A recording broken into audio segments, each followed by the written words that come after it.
Dear heart, kahit konting kaba, walang-wala ako. Siguro, dahil marami kami sa tour. Siguro rin, dahil kasama ang kaibigan ni nanay na tiyak na hindi ako pababayaan. Ganon din ang feeling ni Mary. Wala siyang worry dahil kasama namin ang tita Dolor niya. Ang hindi namin alam, isang karanasang hindi namin malilimutang lahat ang naghihintay. Bangkok ang unang destination ng package tour. Nasa 20 silang lahat. Tina, Mary, Aling Dolor, Sonia, at isa pang makakasama nila sa Italy, sa Esperanza, ay itsurang part of the tour group talaga. Masaya sila. Maiingay sa kwentuhan. May mga dala rin silang tig-iisang camera. Siyempre, may turista ba na wala nyon? Tulad ng iba pang package tours, very tight ang schedule mula sa umaga hanggang gabi. May minibus na pumipick up sa kanila sa hotel at nagdadala sa destinasyon nila. Yun din ang naghahatid sa kanila pabalik doon. Magkasama sa hotel room sa Bangkok sina Tina at Esperanza. Si Aling Dolor ay ang pamangkin ang kasama. Si Sonia ay ang tour group leader ang ka-share. 2 days silang nag-sightseeing sa palibot at paligid ng Bangkok, and on the 3rd day, the group was off to Egypt, to the city of Luxor, isa sa pinakapopular na tourist destination sa buong mundo ang Luxor. Nag-enjoy ang grupo at kulang na kulang daw ang 2 days ng pamamasyal. Pero si Tina ay nagsimula ng mag-worry. 11:00 na noon ng gabi. Katatapos lang niyang i-empake ang isinuot ng mga damit ng lumipas na 2 araw. This time, si Mary ang ka-share niya sa hotel room na nasa kahabaan ng Sharia Al Karmak. Nag-aayos na rin ito ng daladalahan. Bukas ang kanilang lipad patungong Valletta, ang capital ng Malta. Bakit nag-aaksaya pa tayo ng pera sa tour? Ani Tina kay Mary. Sa Bangkok pa lang, pwede na tayong bumili ng ticket pa Italy. Pero hindi. Namasyal pa tayo roon at dito rin sa Egypt at bukas sa Malta naman. Pinaliwanag naman ni Sonia, diba? Sabi ni Mary. Kailangang umappear na legitimate tourist tayo kahit hanggang sa 3rd leg ng destination nitong tour package.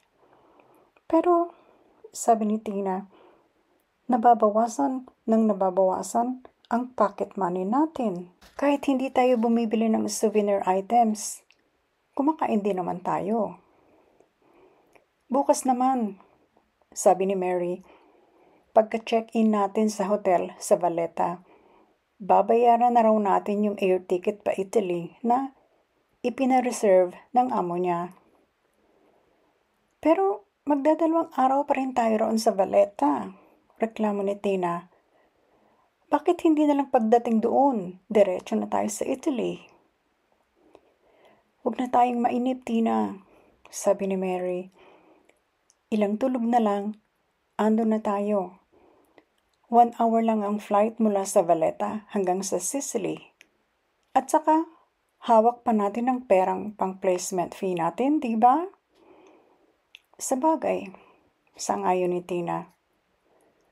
Kung lulukohin tayo ni Sonia, pagunita ni Mary, edi sana, kinuha na niya agad ang pera sa atin. Ba, sa ating 4 lang, 1,000,000 piso agad itong sasakan niya. Sabagay, converted sa American dollars ang dala nating pambayad. Kung lulukohin ba tayo ng anak ng kapitbahay niyo, babarilin sila talaga ng tatay mo? Tanong ni Tina. Yun ang sabi ni Papa. Pero ewan ko rin ha, sabi ni Mary. Bakit? Tanong ni Tina. Ibinulong naman ni Mary kung bakit. Huwag mong ibulong, kahit nakakahiya. Sino naman ang makakarinig sa'yo rito, Mary? Dadalawa tayo rito sa kwarto. Ang papakuka ko, Captain Balimbing kung tawagin. Paiba-iba raw ang deklarasyon at pangakong gagawin. Kaya kahit sinabi niyang babarilin niya sina Sonia kapag niloko ako, malay ko rin, sabi ni Mary. Totoong military captain siya, di ba? Tanong ni Tina. Pero ano yung balimbing? Tukso sa kanya? Apelyido namin yun, Tina. Balimbing. Ako si Miss Mary Balimbing. Pinigil ni Tinang matawa, pero sumabog din yun. At malakas. Pero maya-maya lang, dalawa na silang nagtatawanan. Ang isla ng Republika ta Malta ay nasa sentro ng Mediterranean Sea. Bumababa pa lang ang eroplanong kinasasakyan ng grupo, ang Air Malta, ay humanga na sa lugar si Tina. Pero paglapag nila at paglabas sa International Airport, hindi na lang siya sa lugar na attract. Kinilig ang Tina nang makahalubilo ang mga taga roon, ang mga Maltese. Si Mary ay ganun din ang reaksyon. Parang mga artista sa Hollywood. Bulong ni Mary kay Tina. Ang tatangos ng ilong, magaganda ang mga mata, at ang kutis, golden tan. Puro mga lahing Italian daw ang mga Maltese, sabi ng leader ng tour natin, di ba? Paalala ni Tina. Si Esperanza ay saksakan ng Yumi kung kumilos. Parang baliwala rito ang mga lalaking pinagpipistahan ng mata ng dalawang dalagang kasama. Pero kumpara kina Tina at Mary, stand out ang gandang Pinay ni Esperanza. Mahaba ang buhok, makinis ang morenang kutis, very shapely ang katawan na hindi itinago ng suot nitong hapit na blusa na may kwelyo at manggas. Stretch jeans ang suot ni Esperanza at hakab na hakab ang bilugan nitong balakang. Mahirap isipin na pagdating dito sa Italy, IDH ang magiging trabaho nito kasama ni Sonia sa bahay. Isang dahilan yun kaya medyo uncomfortable sina Tina at Mary sa tabi ni Esperanza. Feeling nila, nagiging invisible sila sa paningin ng mga prospect kapag kadikit ang magandang kababayan. Nang mag-check-in ang grupo sa hotel, isang taga roon ang nag-ukol kay Esperanza ng mariin, matagal, at pagkalagkit-lagkit na titig. Nasa labi ng hotel ang lalaki, nakadekwatro, nagkakape, nagbabasa ng dyaryo. Lumamig ang espresso ng lalaki, si Gianni, dahil sa pagsunod ng tingin sa napakaganda at napakayuming beauty ng Asian guest ng hotel. Como oras ng pananghalian, nang dumating ang tour group, may complimentary lunch buffet silang inabutan sa hotel restaurant. Nag-check-in muna sila sa kani-kanilang room accommodation bago sila kumain. Si Sonia ay hindi sumama sa naka-schedule na sightseeing tour after lunch. Kinuha nito ang passport ng 4. Kukunin ko na ang ticket ninyo sa travel agency sa downtown. Anito. Mamaya na tayo magkita-kita pagkakain ng hapunan. Tatawagan ko pa ang boss ko sa Italy pagkakuha sa mga ticket natin. I-report niya sa contact niya sa immigration sa Sicily ang flight number ninyo, pati mga pangalan, para tuloy-tuloy kayong makalabas ng airport doon. Wala nang hassle. Ibibigay na rin namin sa iyo ang pambayad namin ng ticket? Tanong ni Aling Dolor. Aamunuhan ko muna, sabi ni Sonia. Hindi ko alam kung magkano eksakto. Hihingi ako ng discount sa travel agent. Sayang din yun. Handa nang matulog ang apat ng gabing iyon. Magkakasama sila sa isang malaking kwarto na may 4 na single beds nang kumatok doon si Sonia. Iniabot nito isa-isa sa 4 ang kanika nilang air ticket patungong Italy at passport. May problema lang anito. Mukhang hindi masaya. Anong problema? Halos magkakasabay na tanong ng 4. Mauuna akong lumapad sa inyo. Sa umaga ang alis ko, sa hapon kayo. 4:00. Bakit? Muli, sabay-sabay na tanong ng 4. Kung hindi lang seryoso ang sitwasyon, matatawa sila sa pakoros nilang reaction. But the situation was no laughing matter, kaya formal lang lahat. Kaya ako nagtagal sa travel agency. Nag-abang ako ng pasaherong magkakansela ng upuan sa flight ninyong 4. Para nga, sabay-sabay tayo. Kaso, confirmed lahat. Overbooked pa nga yung flight na pinagpareserbahan ng boss ko ng upuan ninyo. Paano kami? Tanong ni Aling Dolor. Anong gagawin namin bukas? Sumama kayo sa sightseeing sa umaga, sabi ni Sonia. Before lunch, babalik ang tourist bus dito sa hotel. Tapos, mag-check out na kayo.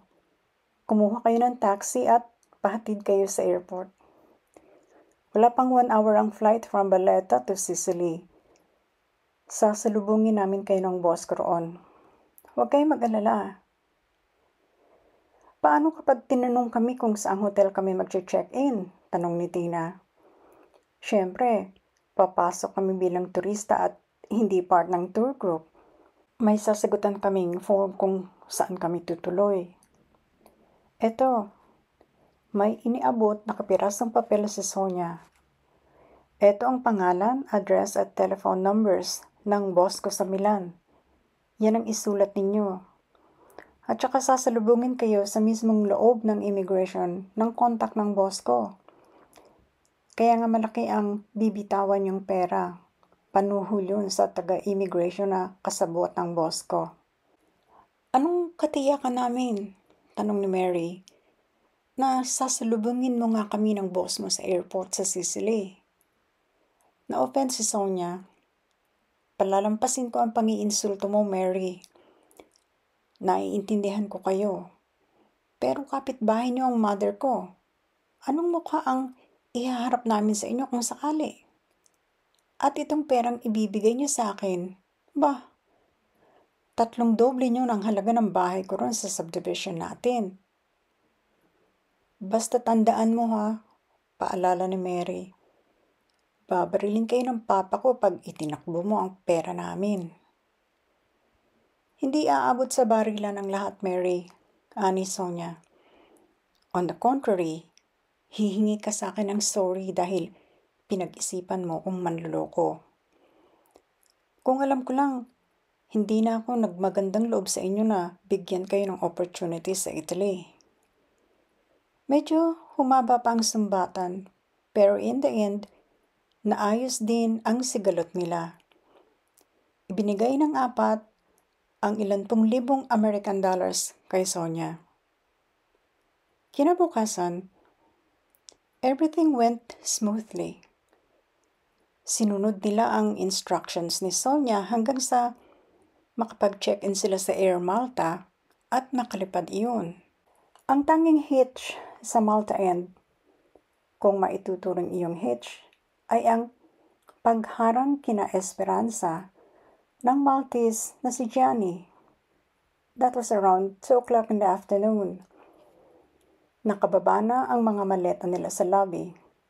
Nagpapatawag na lang sila ng taxi sa hotel concierge para sila ihatid sa airport. I didn't know you were checking out today. Anito sa grupo pero kay Esperanza lang nakangiti at nakatingin.